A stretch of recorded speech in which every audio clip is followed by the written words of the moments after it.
So welcome everyone to our presentation today for Advancing the Human Rights of Older Persons, the UN Convention Status Update. We're so pleased today to host this webinar as a follow-up to our previous session that we did back in April to give you an update on what progress has been happening, which has been quite exciting for all of us working in advancing this convention. And we are partnering with the Canadian Network for the Prevention of Elder Abuse, the International Longevity Centre of Canada, as well as the Global Alliance for the Rights of Older Persons to host this event today. Before we begin, I would like to provide our land acknowledgement. We acknowledge that we gather on the traditional territory of a number of First Nations and acknowledge their stewardship of this land throughout the ages. We seek a new relationship with the original peoples of this land, one that is based in honor and deep respect.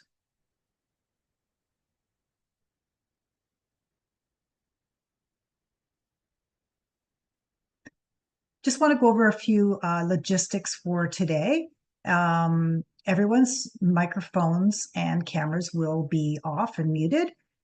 We will have our chat box, as I mentioned, available for people to post comments during the session. We will also be posting links to any documents or resources that are mentioned in the webinar today from our speakers. We do encourage you to ask questions. You can post those in the Q&A box, and we will be addressing those at the end of the presentation from our panel of speakers.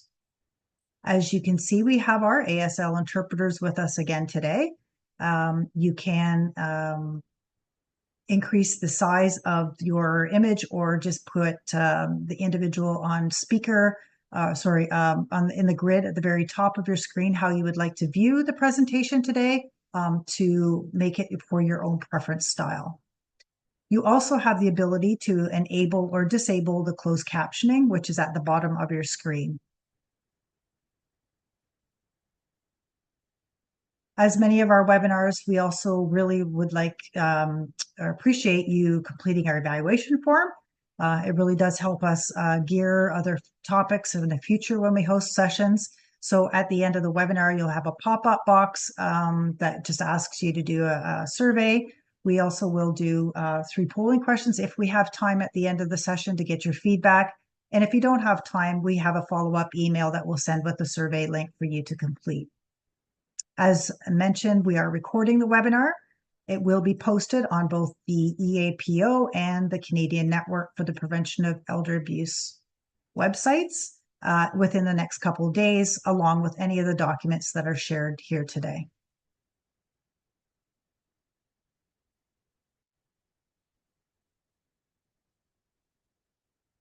We do respect everyone's privacy and confidentiality when we do webinars. We recognize that this is a public forum. If you are encountering a certain personal circumstance that you would like to have further assistance with, please reach out to either a CNPEA or Elder Abuse Prevention Ontario, and we would be gladly to assist you offline to provide more one-to-one discussion about your circumstances to help you navigate support services.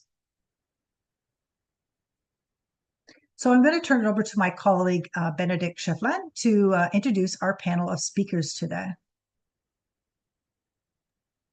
Thank you, Rayanne. Hello, everybody. Very nice to see you all for this follow-up webinar.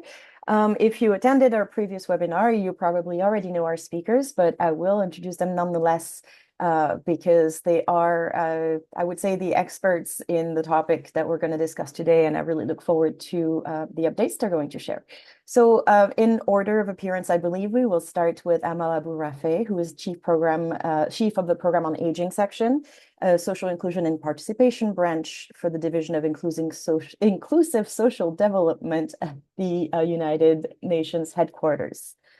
Which will then follow with Ellen Graham, who's the coordinator of the Secretariat for the Global Alliance of the Rights of Older People. I'm sure you know Ellen because I see there are quite a few attendees from across the world.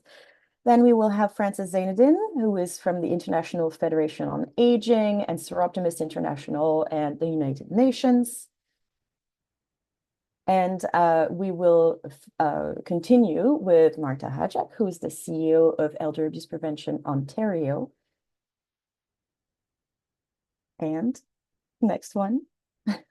Thank you. Finish with Margaret Gillis, who is the founding president of the International Longevity Centre Canada, ILC Canada. But before we launch into the actual conversation, I think we want to ask Marta to get on screen and provide a few opening remarks.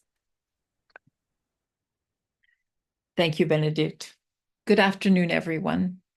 What a delight it is to welcome you, our guests, joining us from locations around the world to participate in this important conversation on the human rights of older persons.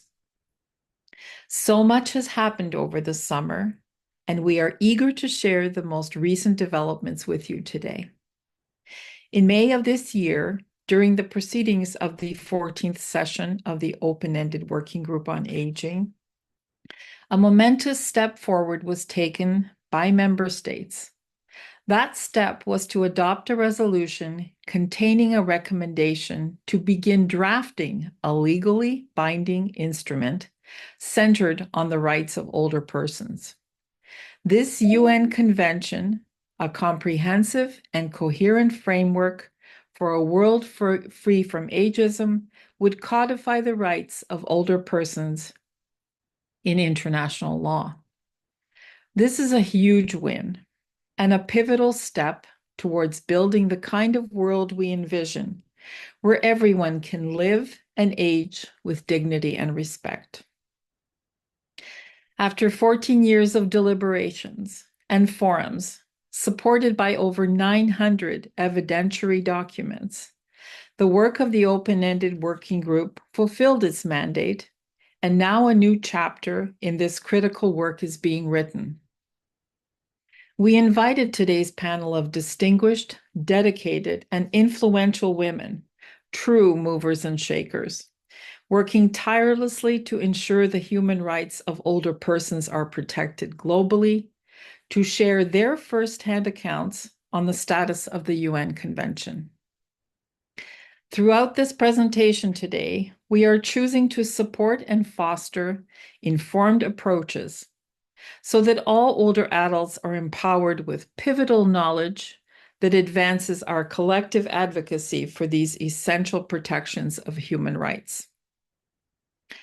Older adults represent the fastest growing demographic, yet we know all too well that they do not enjoy the same protections as others. That must and will change, because it is everyone's right to live free from ageism, from harm and neglect. The key message that will be imparted today, and should resonate with all of us, is that each one of us can and must participate in bringing this convention to fruition through passionate advocacy with our respective governments, in our professional networks, and our private social circles. Human rights must become a far-reaching global priority. Thank you all for standing with us in this growing movement for social change in attitudes and behaviors to protect our most vulnerable populations. Without further ado, it's a privilege to introduce our first speaker, Amal Abou Rafeh. Amal serves as the chief of the Program on Aging section at the United Nations Department of Economic and Social Affairs in New York. Her influence, however, extends well beyond the United Nations, traveling the world over, lecturing on social policy, sustainable development, and demography. Since her tenure in 2001, she served on the Secretariat of the General Assembly, Open-Ended Working Group on Aging, facilitates the UN Interagency Group on Aging, and contributes her expertise to the duties of the Future Group, exploring the concepts of future generations and intergenerational equity within the UN system. Amal, a very big warm welcome.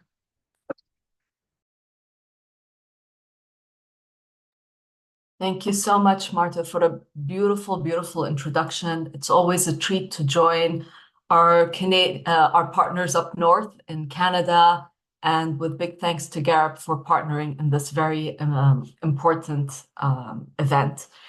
I think mostly I'd like to set the scene for the wonderful women that will follow my statement to take you all on a deeper dive. And this setting the scene will be really about some updates and perhaps correcting some misconceptions that we're seeing out there. So as Marta said, we've been meeting for 14 years at the United Nations to discuss whether or not there are gaps in the existing international human rights framework when it comes to the human rights of older persons, and how do we close those gaps. Now, it really came down to governments themselves agreeing to these findings. And this was the great thing that happened recently at the United Nations.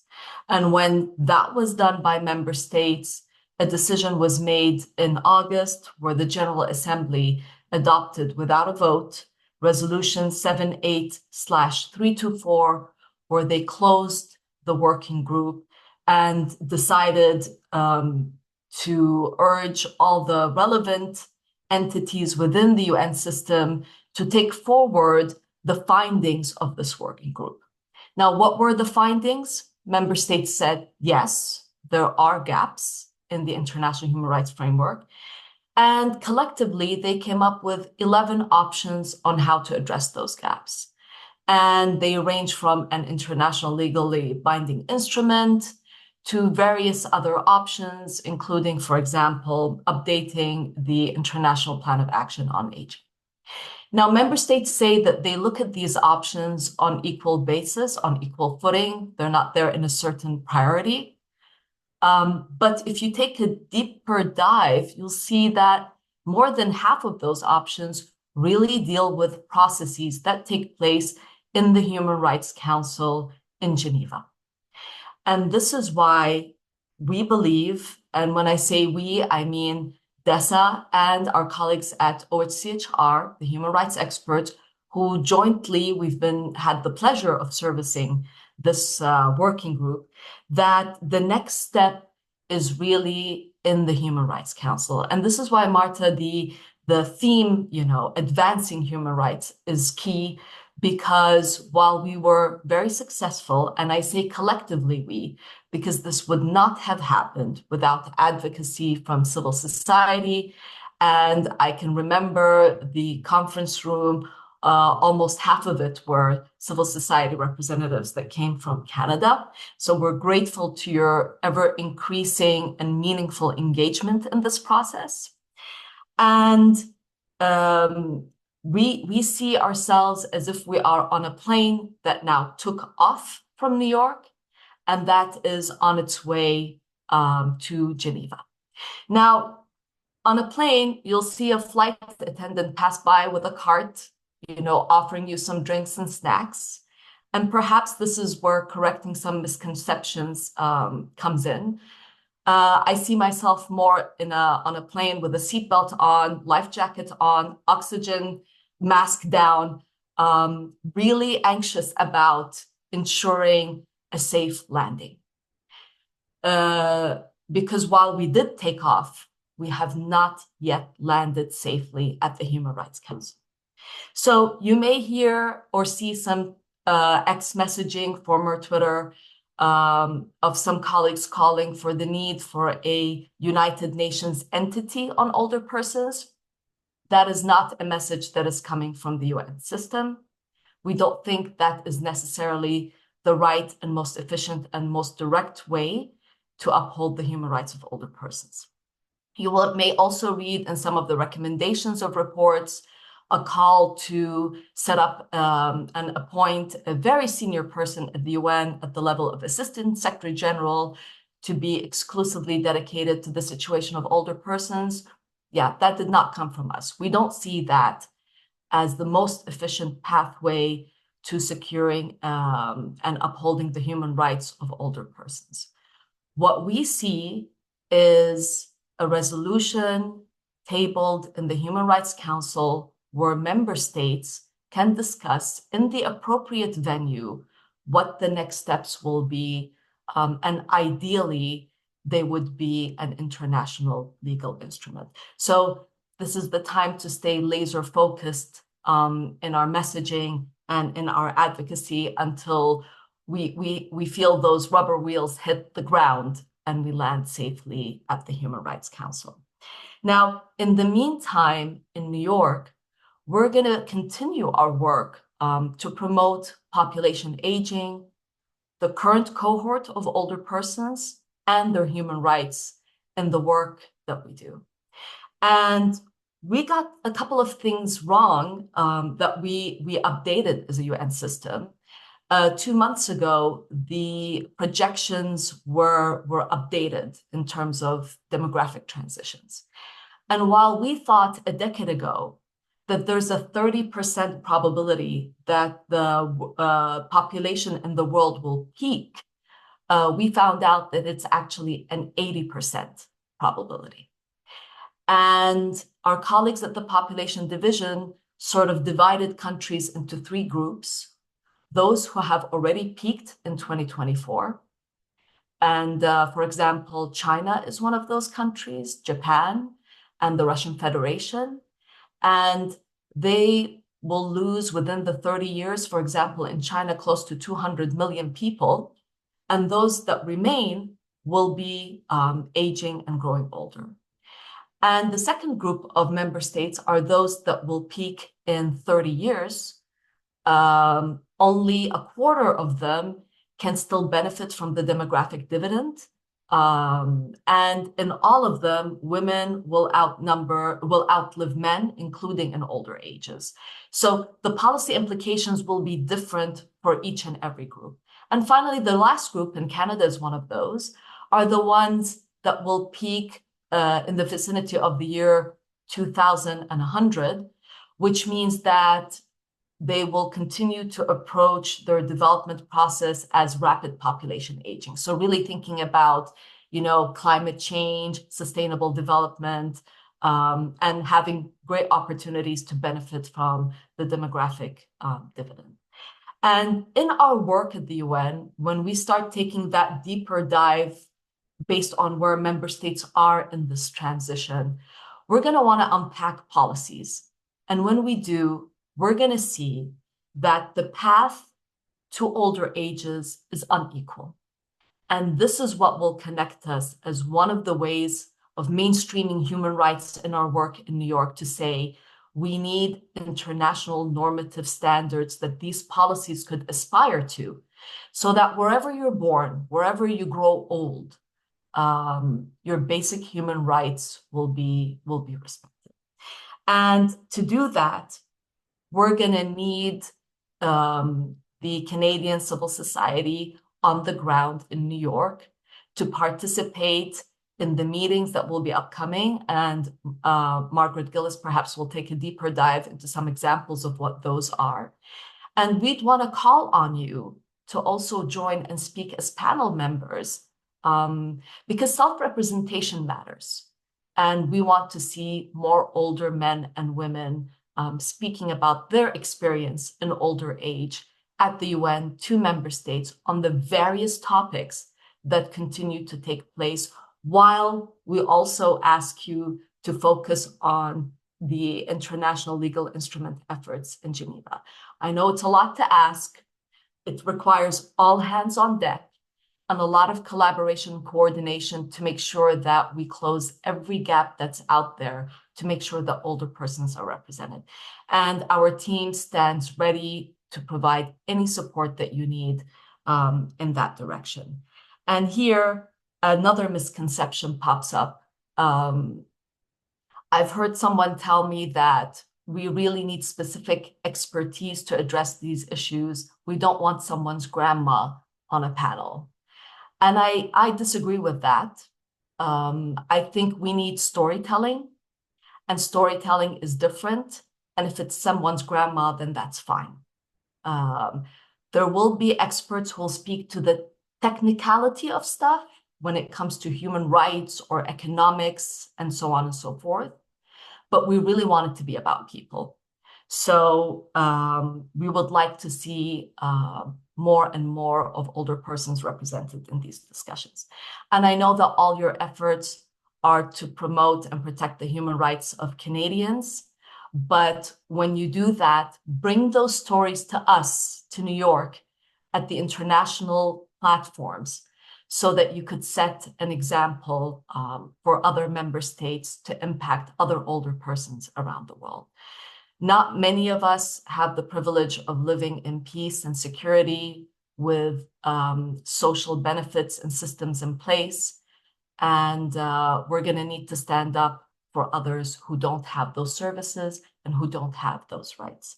And with this, I'll bring it back to Monday, where we will be celebrating the International Day of Older Persons in New York.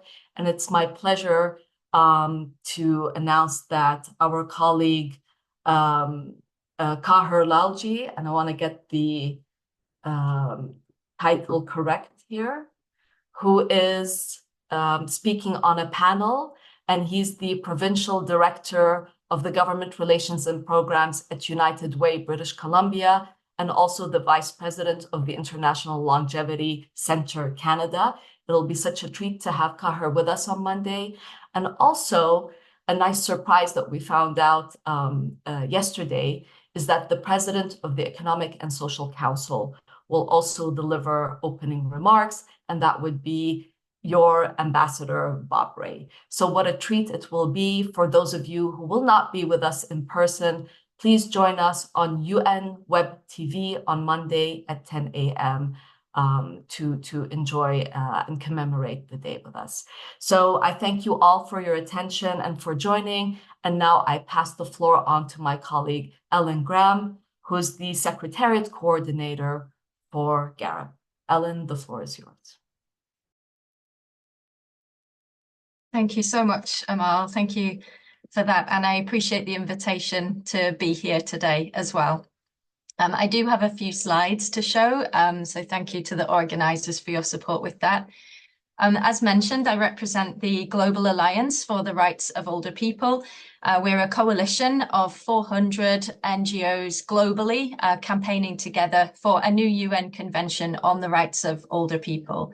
So I'm going to talk about our global civil society journey through the Open-Ended Working Group on Aging process, including the recent 14th session, and also the impact that we've had together. And I'll break that down into three main themes: participation in the sessions, knowledge and capacity building, and year-round advocacy and campaigning. And then I'll finish with a few words about how we build on this, where we go from here, what's important as we move forward.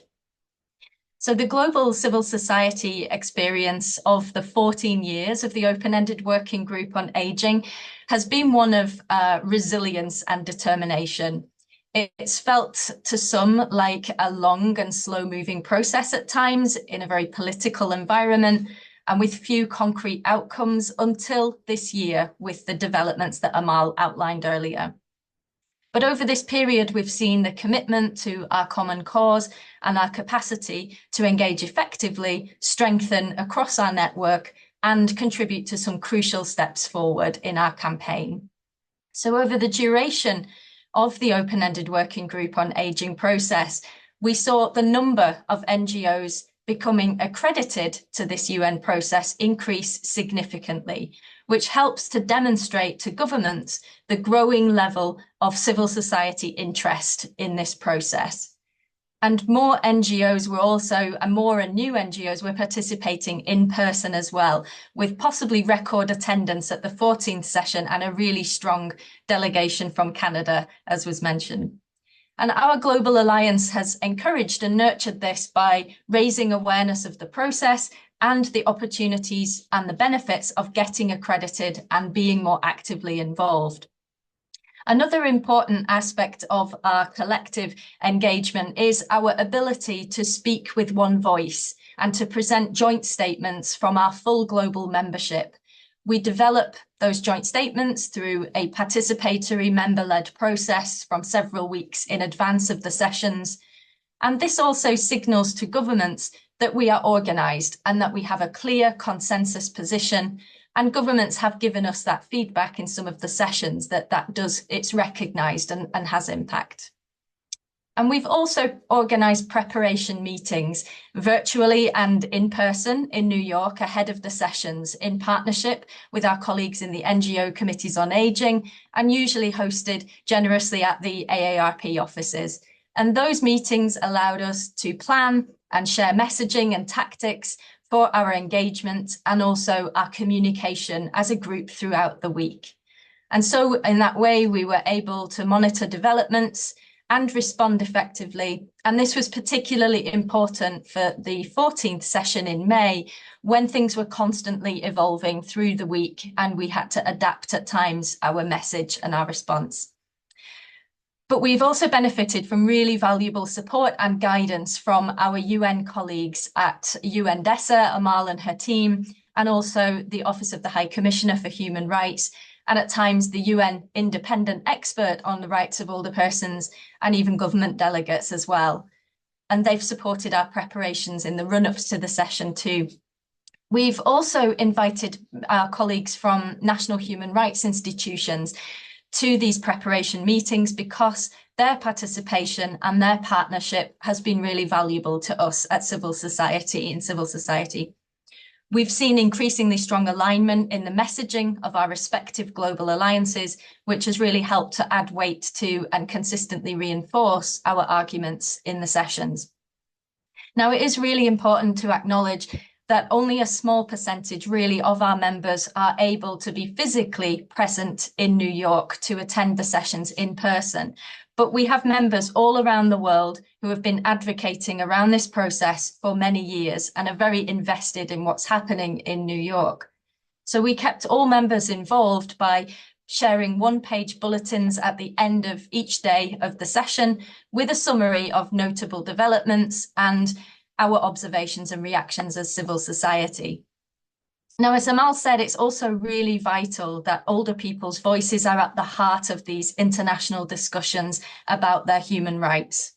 It's extremely powerful when older people share their lived experiences of the discrimination that they face and of the challenges in and the gaps in the protection of their human rights.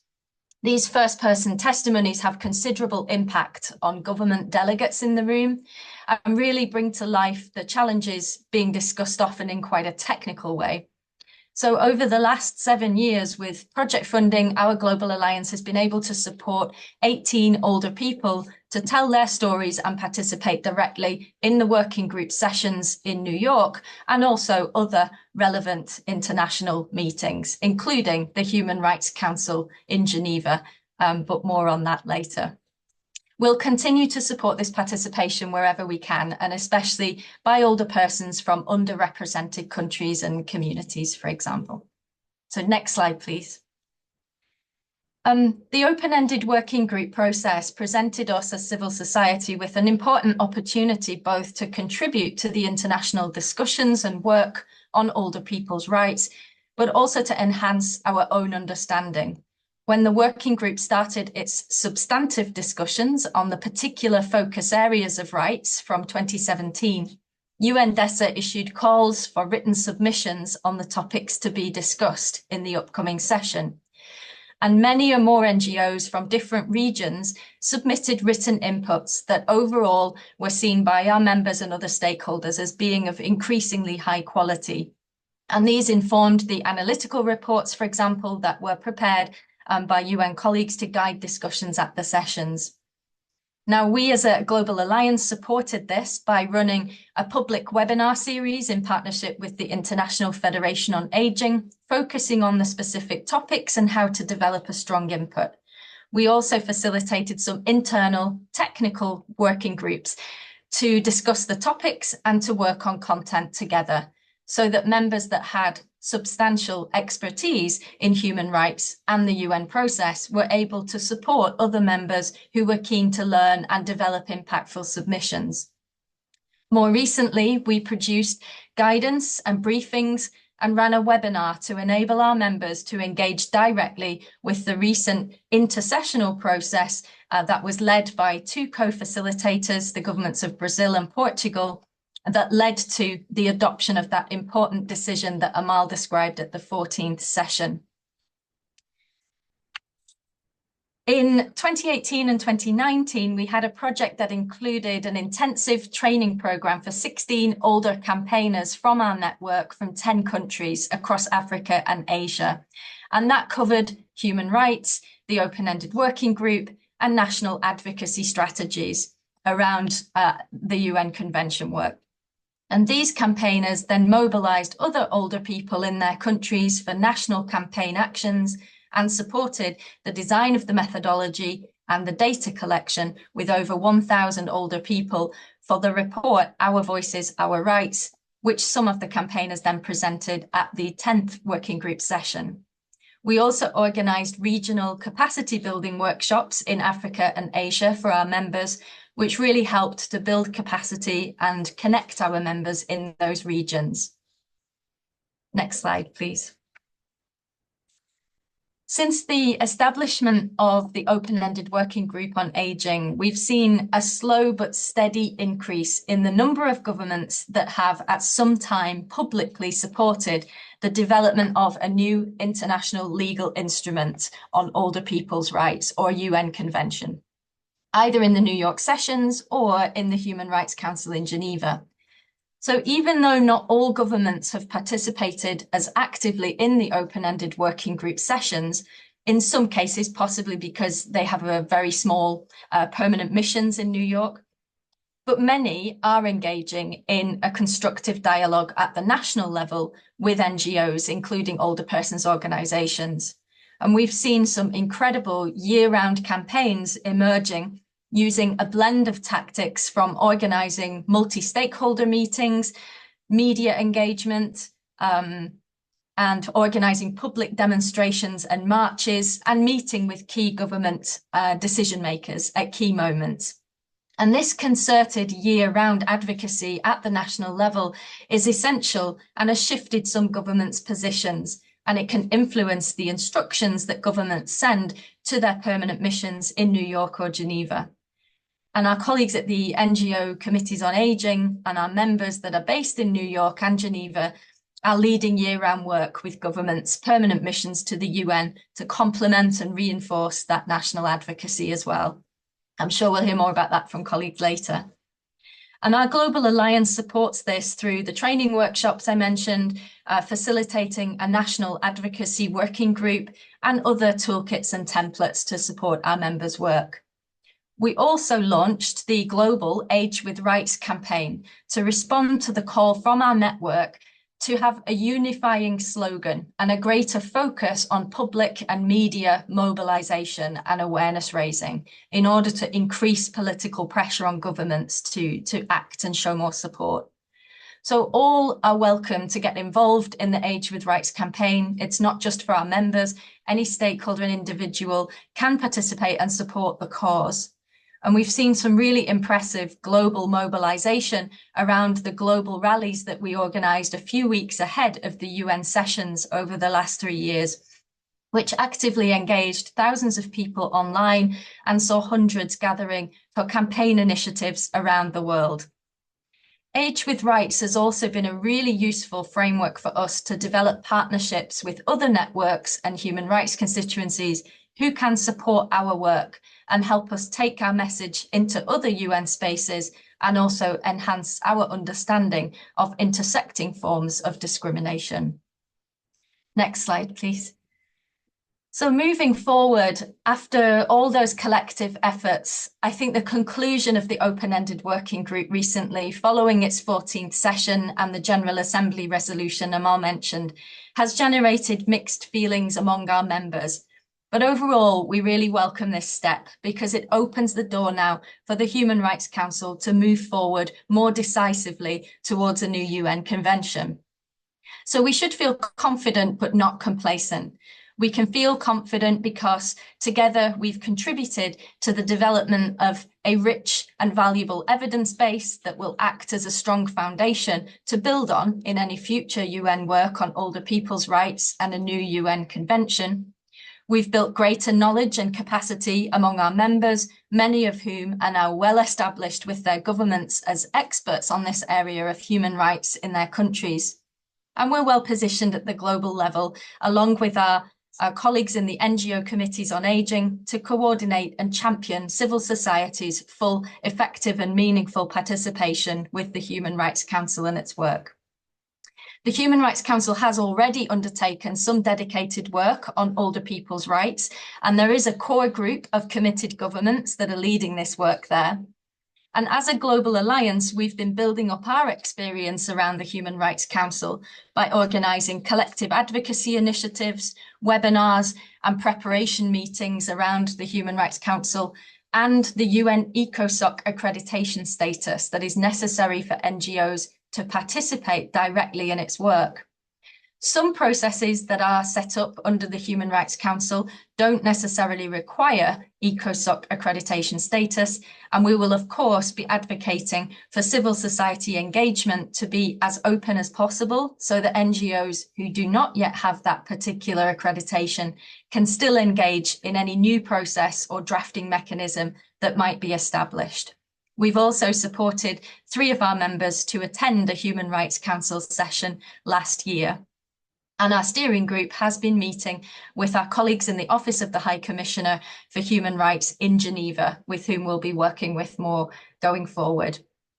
But we cannot be complacent. While we know that there's some momentum and there's some support within the Human Rights Council, we can also expect that there will be some political resistance, and there's currently no guarantee that things will move forward there in the direction that we would like.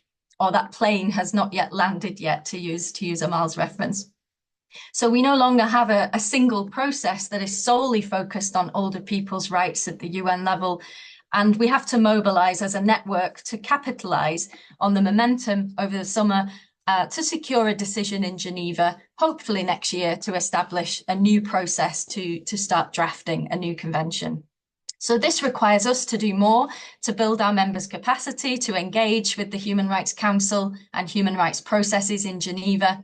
It also requires us to be targeted and efficient in how and where we focus our advocacy efforts, including supporting members to tailor messaging for their different national contexts that present their own unique challenges and opportunities.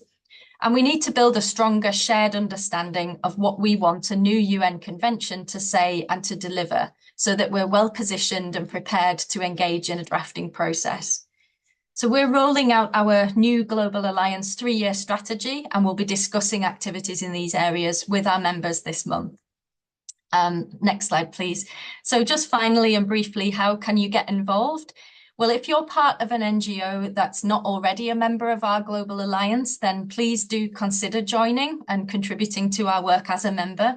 But you can always keep an eye on our website and our social media channels for updates, including about the Age with Rights campaign that you might want to support. For example, you could send a short campaign video that we can share online and take quotes from in some of our work. But if you've also not yet signed the online petition, then please do so and share it with your contacts and urge others to sign as well. There's been a recent really impressive surge in signatures from Canada in particular, so congratulations on your national mobilisation efforts. And if you are a member, then consider getting more involved in our member working groups and attend our webinars, for example.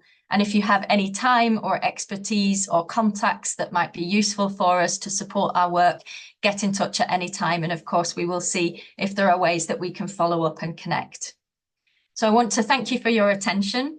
And I'm now going to hand over to my colleague, Francis Zainoeddin, who's representing the International Federation on Aging and Soroptimist International. Thank you. Thank you, Ellen.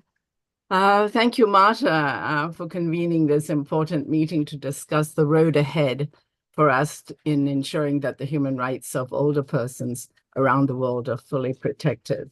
I want to say at the outset that years ago, I had spoken at the Open-Ended Working Group saying that I would like to see a convention approved by the time or before I die.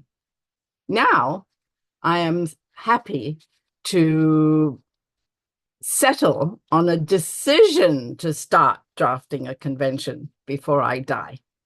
So I'm usually, I call myself the grumpy one of this whole group.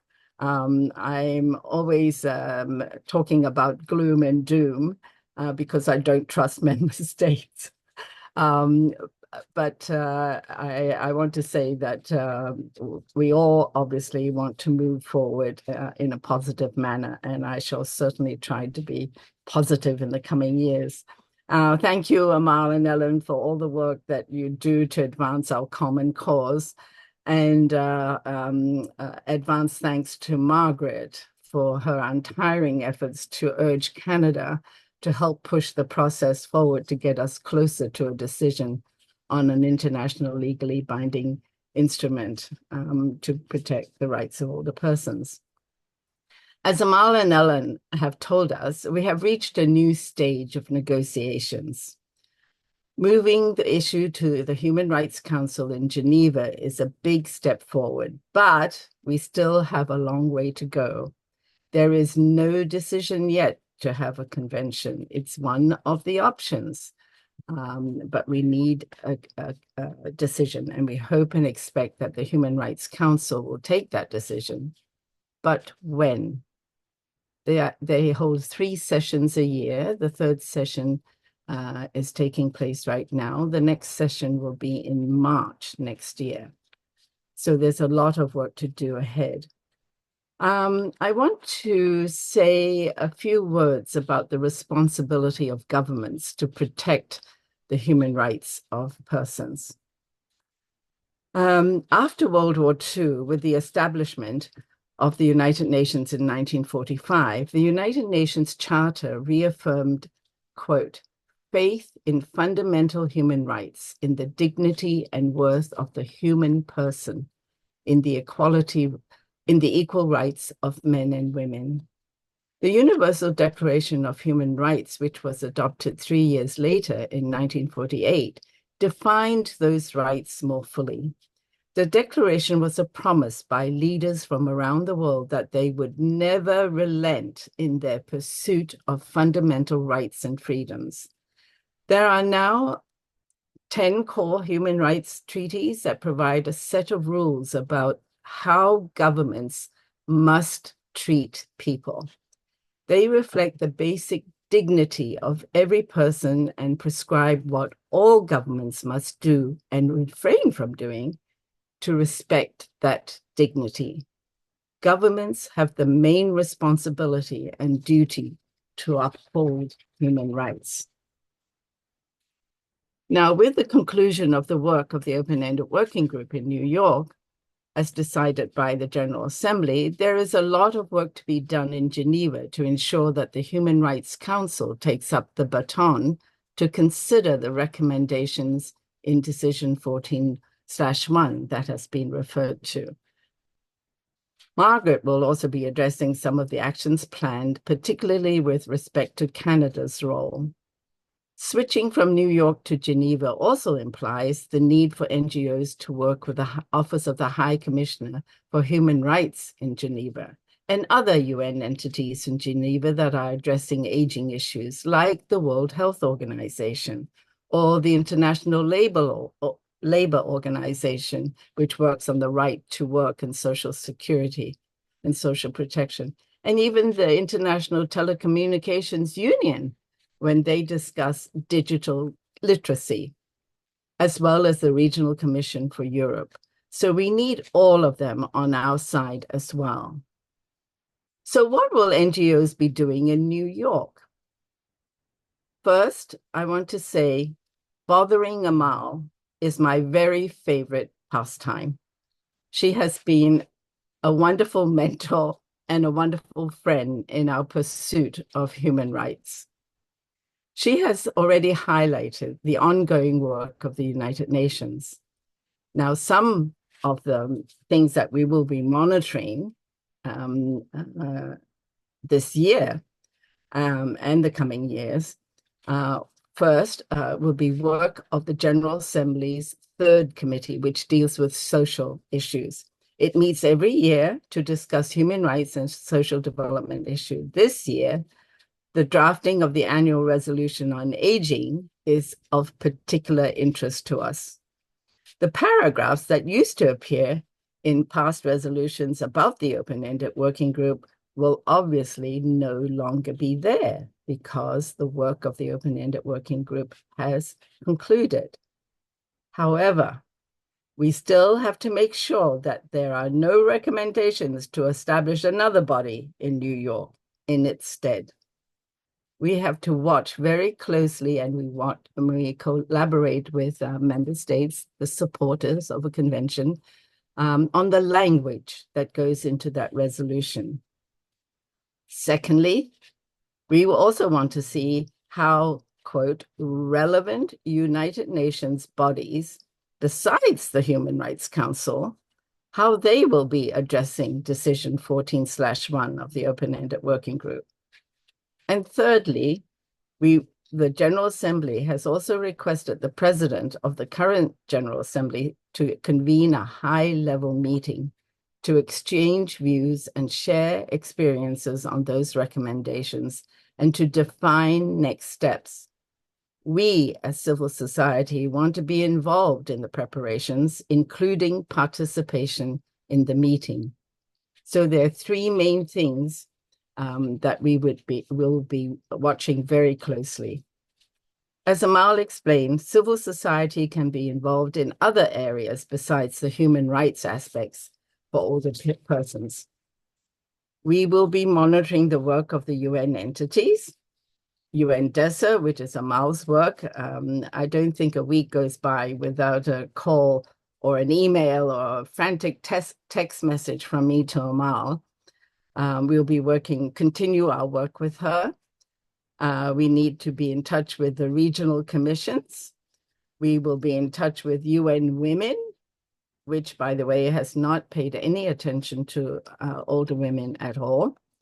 We will be in touch with UNFPA, the Fund for Population Activities, with UNDP and with the Office of Humanitarian Affairs, Peacekeeping Operations, and the Interagency Group on Aging. All of these offices need to be reminded about issues concerning older persons in their work. Those are the UN entities, but we will be also monitoring the work of the related intergovernmental bodies. The intergovernmental bodies where member states provide guidance recommendations to the work of the UN Secretariat. For instance, the Commission for Social Development, which gives policy direction to the program on aging, among other programs as well. There's the Commission on the Status of Women. As I just mentioned, we need to focus on what they'll be saying about older women. And we work very closely with a group of friends of older persons to ensure that sufficient attention is paid, particularly in the annual outcome document. And it's meeting in March next year. We also pay attention to the Commission on Population and Development, which monitors demographic trends. I just the other day noticed that there's going to be an expert group on ensuring healthy lives and promoting well-being for all ages, which is being convened from 16 to 17 October by the UN Population Division. And I've made contact with the organizers to ensure that the issues related to the health of older persons are properly included. So there's a lot of watching, a lot of access to websites to make sure to get to know what is happening.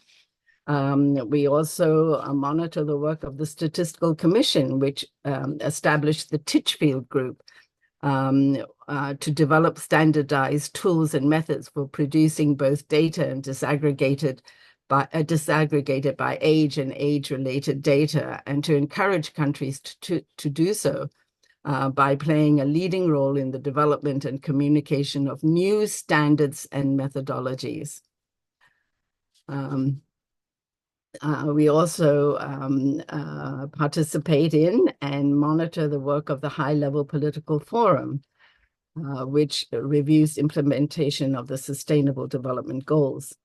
The Stakeholder Group on Aging, which was established in 2013, monitors the implementation of those goals, and we facilitate the participation of older persons or their representative organizations in expert group meetings that are held before the high-level political forum, which meets every year in July.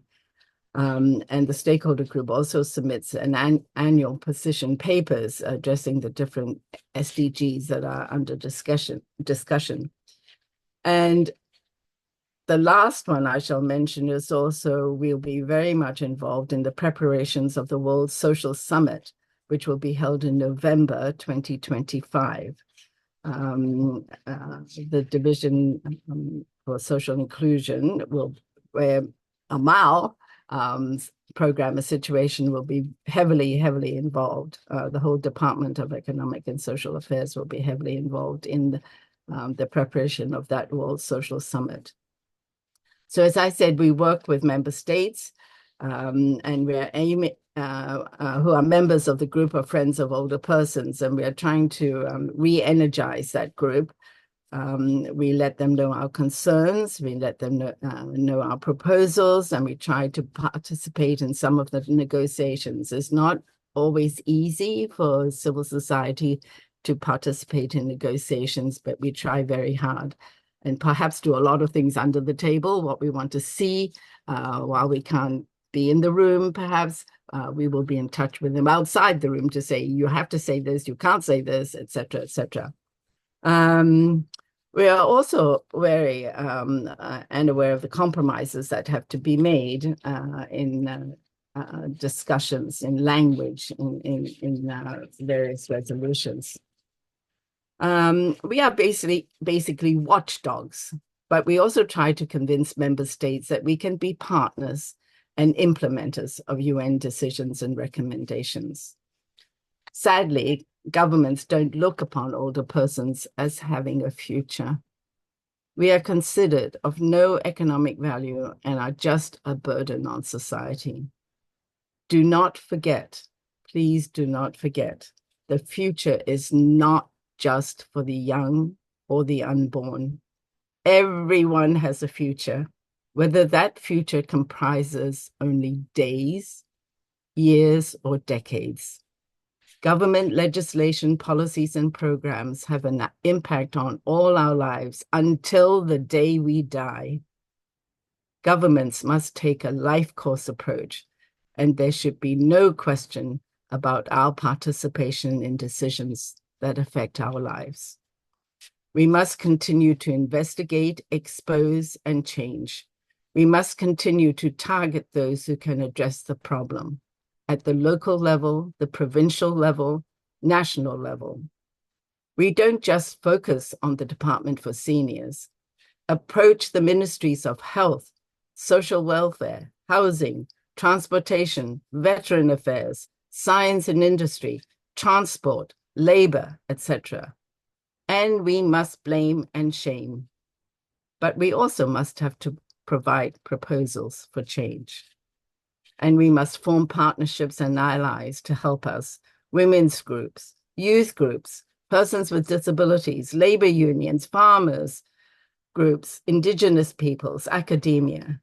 Those groups all have members and supporters who will grow older. Older persons must be viewed as human rights holders and not just as recipients of medical rehabilitation and social welfare. Get to know what your government has reported in the context of the Universal Periodic Review to the Human Rights Council in Geneva, and what they've reported to other different treaty bodies. Have older persons been included? Get in touch with NGOs that are advocating at the global level to share your stories, your frustrations, and your proposals. When we at the global level speak to government delegates, it is really useful to have information that we can share with them about concerns at the national level. Those of us who advocate at the global level rely on advocacy work at the local level. Local action and demands have an enormous impact on decision-making at the global level. Do not be voiceless. Speak up. We are not just fighting for our rights. We are fighting for the rights of our children and grandchildren. as they too will become older persons if they are lucky. A lot remains to be done on both sides of the Atlantic. I think there are many people of all ages attending this event, and I want to thank them for their intergenerational solidarity. I call on all of us to be vigilant and persistent. Thank you very much. I shall now pass the microphone to Margaret Gillies, a dear friend, an amazing advocate on behalf of Canada. Margaret, over to you. Thank you, Frances, for that wonderful introduction. So what does all this mean? Why is what is happening at the United Nations important to your rights as a Canadian? We all know we live in challenging times, and we know that the rise of anti-democratic forces are challenging human rights around the world. Of course, this is by no means the first time we have seen this. Older people like me, who grew up after the Second World War, know that our parents and family members lived through a time when human rights were denied, where genocide and evil took over much of the world. But we also know that the modern United Nations came out of that conflict and that there was incredible changes that came out of that. One of those big changes was mentioned by Frances, and that was the Universal Declaration of Human Rights. It is a foundational text in the history of human and civil rights. You'll recognize it from its beautiful opening lines that all human beings are born free and equal in dignity and rights. We have an important Canadian heritage moment here. As a Canadian was a drafter of the Universal Declaration of Human Rights, setting the precedent for Canada to become a key defender of human rights at the United Nations. Over the last 75 years, Canada has been supporting important treaties that have protected the human rights of populations such as women, children, racial minorities, and persons with disabilities. Indeed, we led the charge in many of these. Not surprisingly, Canada has not supported our work to get a convention on the rights of older persons. And we as citizens must consider why older persons' rights are not being treated the same as others who have faced challenges to equality and equity. You must acknowledge that this reluctance has some roots in ageism and its evil impact on older persons. And while we can look around the world at numerous examples of the violations of human rights of older persons, there are sadly many examples here at home. Just look at the legislation known as the More Beds, Better Care Act in Ontario. This legislation infringes upon older patients' fundamental rights to privacy and informed consent by permitting hospitals and placement coordinators to share older persons' personal health information without consent, and coercing older persons to move into long-term care homes against their wishes. It includes legislated power for the government to move older persons up to 150 kilometers from family, friends, and community, a clear and unequivocal abuse of the right to choose where they live. Also, patients who refuse to go are charged $400 a day by the hospital, despite Canada having universal health care. The exclusion of older persons from the decision-making process of this legislation and the fundamental loss of their human rights and autonomy is fundamentally happening. It sets a new and frightening precedent for human rights abuses of older Canadians because, let's face it, there is no way a law such as this would ever be applied to any other age cohort. Oh, and just to add insult to injury, Premier Ford has said that about the act, that no one is happier than the CEOs of all the hospitals. I've talked to them, he said, and it's the right thing to do. Well, great, thanks, Premier. Let's talk to those happily violating the rights of older persons and not those whose rights are being violated. And I wish I could tell you that this was a one-off, but we all know what we have witnessed in the pandemic and since. A long-term care system that's been exposed as inadequate for over 30 years with little or no programmatic responses, even after the horrific death rate during COVID.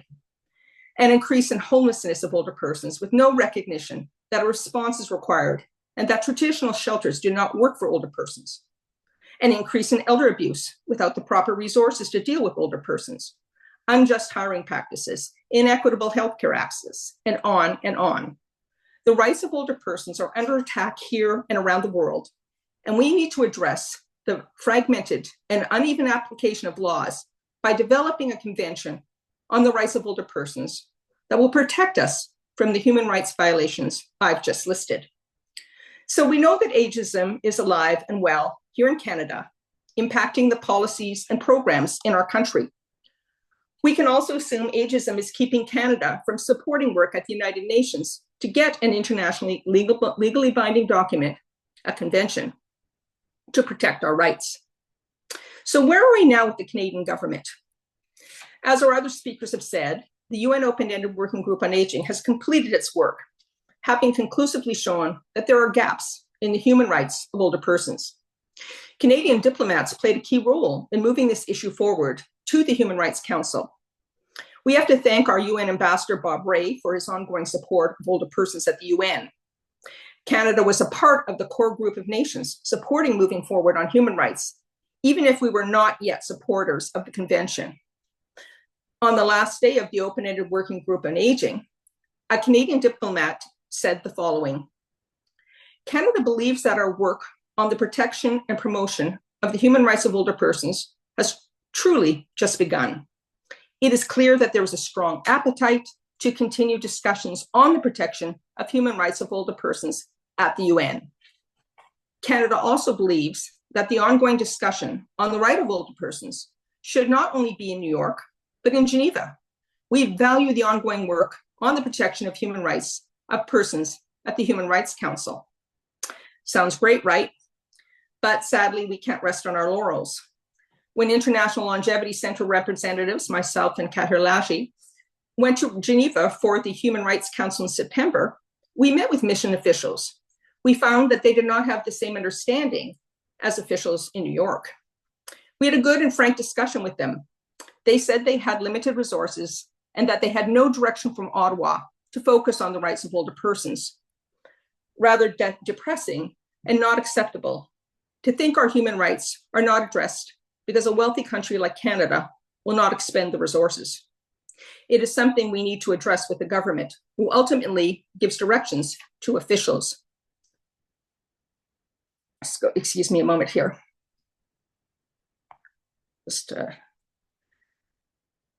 We share, excuse me, things have gone wrong here. Give me a moment here.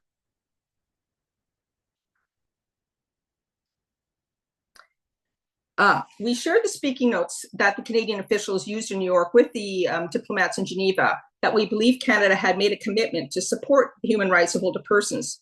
We asked the mission in Geneva to support the International Day of Older Persons event in Geneva, which basically involves having Canada's logo on the document. They said no, but on the positive side, they said they did send would send people to the meeting. We also have been working with them to look at other aspects where they can help us. We asked them to support the creation of a working group on older persons at the Human Rights Council. We asked that Canada join the group of Friends of Older Persons in Geneva. All of these requests are in keeping with the great suggestions from GAROP, which were outlined by Ellen earlier. We have not heard back on those requests at this time, but I do not want to shoot the messenger. Having been a career diplomat for 31 years, I believe that there are good people at the UN who are in the Canadian missions there who support human rights, which tells us that we need to keep up and step up lobbying with the government if we want real change. That older people have been left behind is borne out in a quick review, even of the Global Affairs Canada website, that lists what Canada is doing for human rights. It states that the key focus of Canada includes women and girls, children and youth, Indigenous issues, persons with disabilities, and the LGBTI community, all laudable and required. There's a glaring omission, however, and that is older persons. And believe me, we have brought this to the attention of ministers and officials many times. I should note we have been in this situation before when Canada stepped off an important working group on aging at the United Nations in New York. We went to then Minister of Seniors, Tara, who investigated the issue and rectified it. We have asked for a meeting with the new Minister for Seniors, Stephen McKinnon, and will review these issues with him.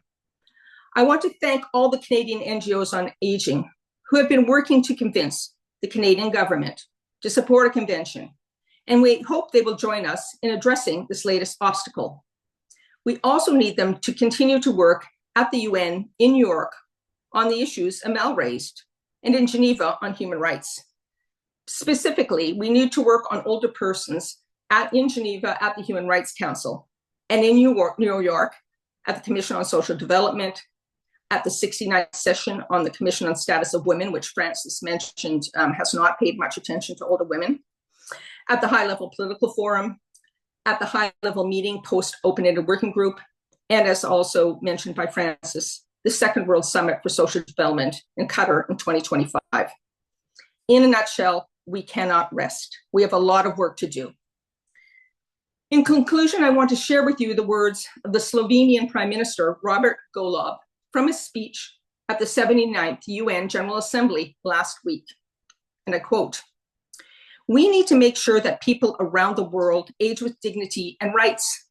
The current international human rights law offers only a fragmented and inconsistent framework for the full protection of the human rights of older persons. This is why we are leading a global action towards a legally binding instrument on human rights for older persons." Wouldn't it be great if our Prime Minister would say the same thing? The way forward is simple. When human rights are under attack, it is a time when people and nations who believe in justice, freedom, and equality stand up to ensure that all rights are protected.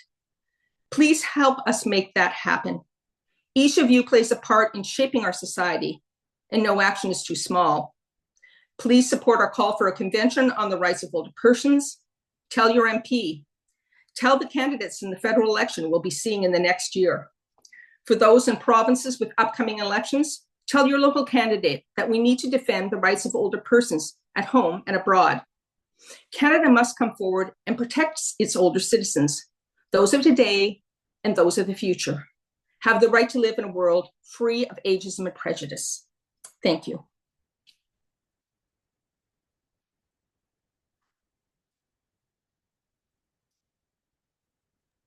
Well, Rayanne, unless you tell me otherwise, I think we're gonna launch into the Q&A. Okay, I guess Margaret Gillis, I'll start with you because you just finished speaking. Okay. We had a question for you about what can people do? Like, how can they support this effort at their own level, wherever they are? All right, so to quote the great Maya Angelou, you need to be angry, and you need to take that anger and write it, talk it, march it, and vote it. We in Canada should be furious about the rights violations we've seen, talk about rights for older persons, talk about the right to life, the right to health, the right to choose where you live, explain that we need a human rights-based approach through a convention. If you are an organization, it's time, if you haven't already done it, to join the Global Alliance for the Rights of Older Persons, and Ellen has given you that information. They have a lot of resources at your fingertips, and I think you might want to just check out the website if you haven't had the opportunity to do that. So I guess that would be my short answer. That's already plenty. And I will post those links again. I was sharing them while Ellen was speaking earlier, but I will put another batch of links for people who are interested in joining GAROP. And I guess we'll continue kind of in that vein. So from an individual level, you gave us our marching orders. Now, if we have a few people present today that maybe are involved with our government in Canada, which I hope, I haven't looked at the whole list. What must Canada do internationally to actually actively support the rights of older people? Well, I think the first thing we need to do is we need to learn and grow from the treatment of older persons in Canada and around the world. And honestly, we need to demand that Canada continue our history of empathy and support for human rights as we have for other groups who have faced prejudice and neglect. And we need to provide that same protection for older persons. We must be supporting the Convention on the Rights of Older Persons. This means that Canada needs to state publicly that they are on side with other human rights loving countries, and begin drafting the convention and working to get other member states on side, which we have done time and again. We have excellent diplomats with wide reach, and we need them to be instructed to support the rights of older persons. This is long overdue. We were told in 2018 on the floor of the United Nations at the Open-Ended Working Group that Canada was open to a convention. And quite honestly, it's starting to feel like we're being we're being gaslighted in the sense that, where are we now, 2024? And we keep getting these kind of mamby-pamby answers. The answer is yes, and the answer is take action, and the answer is do it now. Thank you. I really like your answers, Margaret, I have to say. Before I lose sight of this, there was a question about the event that Amal mentioned. You mentioned an event in New York on Monday, October 7th, to mark International Day of Older People. And somebody wanted to say if there was a web link that they could kind of follow the event along. Is that available? Yes, thank you. I'll put it right now in the chat. Wonderful. And while you're doing this, and I guess that is a question that maybe I can open to the floor, because you might have different answers or different options. You mentioned, Amal, at the start that you wanted to hear from the voices of older people. You wanted to hear their stories. It was important that these stories were brought to the UN. Some people said they were interested in doing this in the chat box. What is the best way for them to deliver those stories? Is there a place or an email address or contact person that they can send those to, or is there a different delivery system? Yep, that's a great question. So we encourage everyone to follow the lead of ILC Canada and other organizations that acquired accreditation to the United Nations. It's called ECOSOC accreditation. With that, you will have passes that will allow you to walk into the UN pretty much anytime and attend any of those intergovernmental meetings. And if you follow the NGO Committee on Aging in New York, and here, hats off to our partners in New York City. If you hear a rumor that New Yorkers stick together, yep, it's pretty much right. They circulate their newsletter, so please reach out to Francis to sign up. That has all the information on where you could submit your statements, when do you register to go in, and so on and so forth.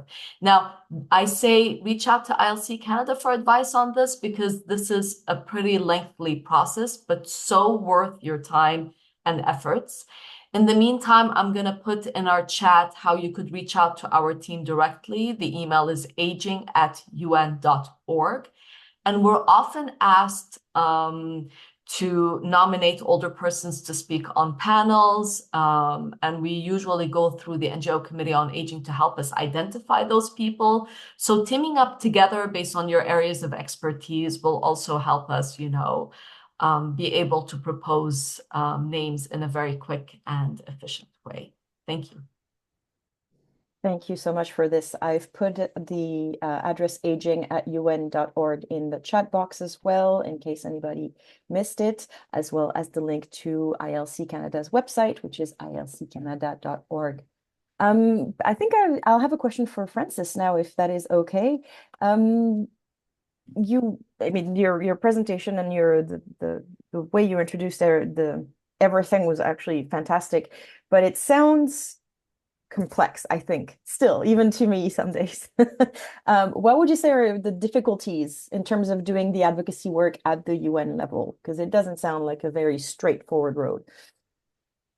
Yeah, thank you, Benedict. Yes, so member states attend these intergovernmental meetings in order to come up with decisions or recommendations that are addressed to member states. So it's a General Assembly resolution or an Economic and Social Council resolution, and they generally urge member states to do A, B, C, and D.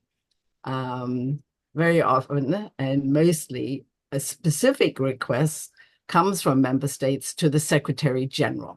So these Sadly, resolutions don't request Ms. Amal Abou Rafeh to do anything, but it requests the Secretary General and the representatives of the Secretary General in various different departments, right? Peacekeeping, political affairs, humanitarian crisis, economic and social development, et cetera, And in order to arrive at these recommendations, you have to get the agreement of 193 member states. Now, they all have their different positions. They all have their likes and dislikes. And they all have their special language. So I just want to give you an example. The resolution that was adopted on concluding the work of the Open-Ended Working Group, General Assembly Decision 78/324. The second operative paragraph urges, not requests, urges, which is a slightly lower level of action, urges relevant UN bodies. It doesn't say the Human Rights Council. It says relevant UN bodies. The supporters of a convention, including us, the NGOs, we would have preferred to have seen a special request or urging the Human Rights Council to basically pick up the baton, right, to deal with this. But there were naysayers. There is a large group of naysayers who don't want a convention for a number of reasons. The ones who really don't pay any attention to human rights, we know them, who have human rights violations constantly in their countries. And there are some who already have human rights protections in their countries. And they feel they don't need another one because it requires a lot of work. But let's always remember that human rights treaties focus and monitors the actions taken by governments. Which government wants to be monitored by the international community? None. So back to this question about language. So the naysayers didn't want to have the Human Rights Council mentioned. And so through a lot of negotiations, blah, blah, blah, they decided, okay, let's say relevant UN bodies, which actually includes the Human Rights Council. But it was agreed, it was a consensus decision that, okay, we don't mention the Human Rights Council, but it is one of the relevant bodies. So there's a lot of time spent on this language. And so that happens in, I'm sure Amal can give you 1,000 examples of how they negotiate and arrive at something that is agreeable to all member states. So that is an example of the difficulty we have. Sometimes it's not with the substance, but it's with the outcome and the language. And this happens with the Commission on Status of Women too. If I can just continue for just a minute, when we were wanting to include older women, we fought and fought to have women and girls of all ages. They didn't like that. So now the reference is all women and girls. And then we found out later that that was a compromise for us, but all women and girls was really pushed for by the Nordic group to include the LGBT community. So we got under there as part of another advocacy group. We would have liked to have women and girls of all ages to focus on older women, but now the language is all women and girls. So I can't tell you the number of hours that are spent in arriving at language. So those are some of the examples of what we have to put up with in advocating. Thank you. It requires an enormous amount of patience, I assume. I saw, Ellen, that you added in the chat box that you also are welcoming stories and testimonies from people in video messages, and you added a link for people to contact you and an email address for people to contact you. So I'll follow up with you, Ellen, because I also have some questions that came in for you. So from your point of view, from GAROP's perspective, how does working with now the Human Rights Council potentially differ from the open-ended working group on aging that you were involved with up till now? You know, in terms of like especially civil society participation and like how to engage with people. Yeah, thank you so much. So I think the shift in focus from the open-ended working group on aging in New York to the Human Rights Council in Geneva brings with it some challenges for us as civil society, but also some opportunities. So I mentioned that ECOSOC accreditation is required for NGOs to engage directly in the formal Human Rights Council sessions. And that is a more complex and lengthier application process than the open-ended working group on aging accreditation process that some of our members became more used to. And it also requires ongoing reporting and management, as some of our colleagues, including Margaret, can speak about. So that's one challenge. I think also some NGOs who are quite new to the Human Rights Council have found the online registration system for participation and registering statements quite challenging. So we're going to keep working from our side to improve the guidance and the support that we can offer to members as they become more kind of experienced with that. The Human Rights Council also covers a huge number of different human rights topics, of which older people's rights is just one. So their sessions in Geneva are kind of 4 to 5 weeks long, and older people's rights might come up a couple of times or a few times or at different points throughout that period of time. So planning who from our network might be able to participate in those sessions at which points throughout the sessions is a more complex coordination task than the New York kind of focused 4-day sessions have been. So that's something we're kind of working through at the moment.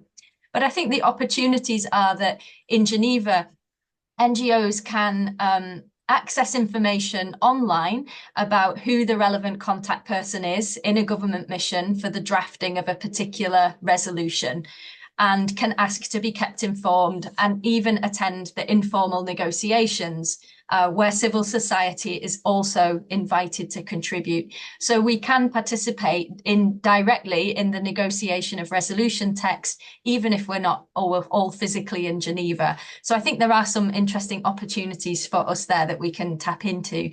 Colleagues in New York did an amazing job gathering intelligence and following and observing the negotiations around the recent General Assembly resolution as best they were able to. But hopefully some of those negotiation processes might be more open and accessible to us in Geneva. I think the other thing to note is that while the open-ended working group was open to all UN member states to participate, the Human Rights Council has 47 members with a kind of rotating membership.